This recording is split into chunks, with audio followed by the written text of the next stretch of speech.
أعوذ بالله من الشيطان الرجيم. بسم الله الرحمن الرحيم.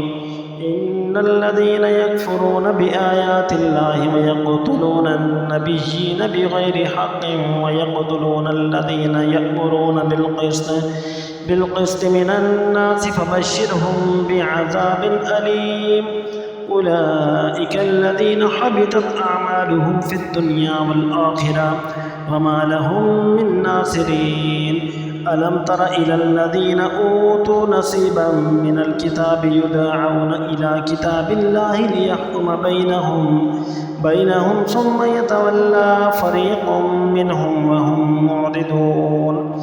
ذلك بأنهم قالوا لن تمسنا النار إلا أياما معدودات وغرهم في دينهم ما كانوا يفترون.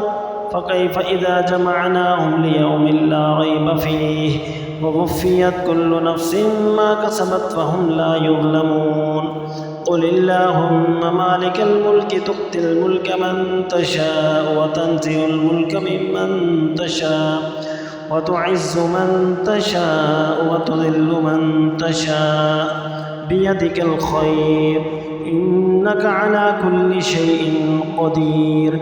تولج الليل في النهار وتولج النهار في الليل وتخرج الحي من الميت وتخرج الميت من الحي وترزق من تشاء بغير حساب.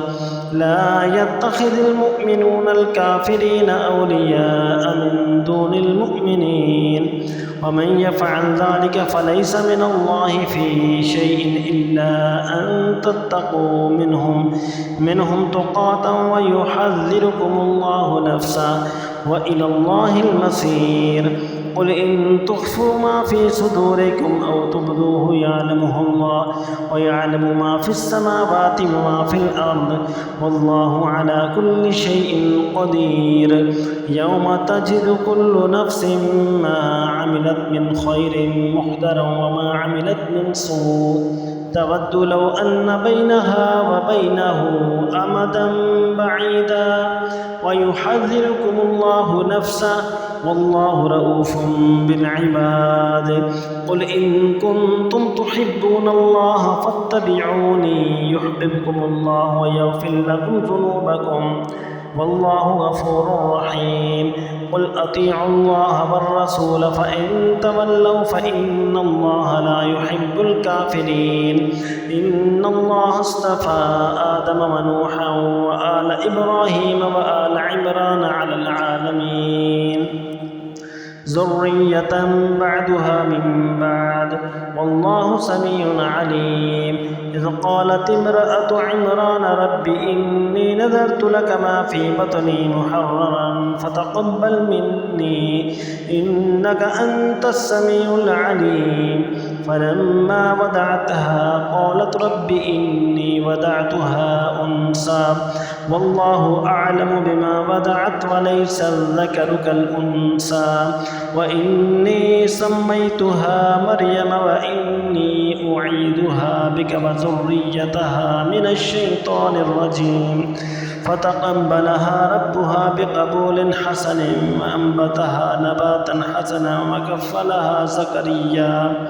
كلما دخل عليها زكريا المحراب وجد عندها رزقا قال يا مريم أنى لك هذا قالت هو من عند الله إن الله يرزق من يشاء بغير حساب. هنالك دعا زكريا ربه قال رب هب لي من لدنك ذرية طيبة إنك سميع الدعاء. فنادته الملائكة وهو قائم يصلي في المحراب أن الله يبشرك بيحيى مصدقا بكلمة من الله وسيدا وحسورا ونبيا من الصالحين. قال رب أنى يكون لي غلام وقد بلغني الكبر وامرأتي عاقر قال كذلك الله يفعل ما يشاء. قال رب اجعل لي آية قال آيتك ألا تكلم الناس 3 أيام إلا رمزا واذكر ربك كثيرا وسبح بالعشي والإبكار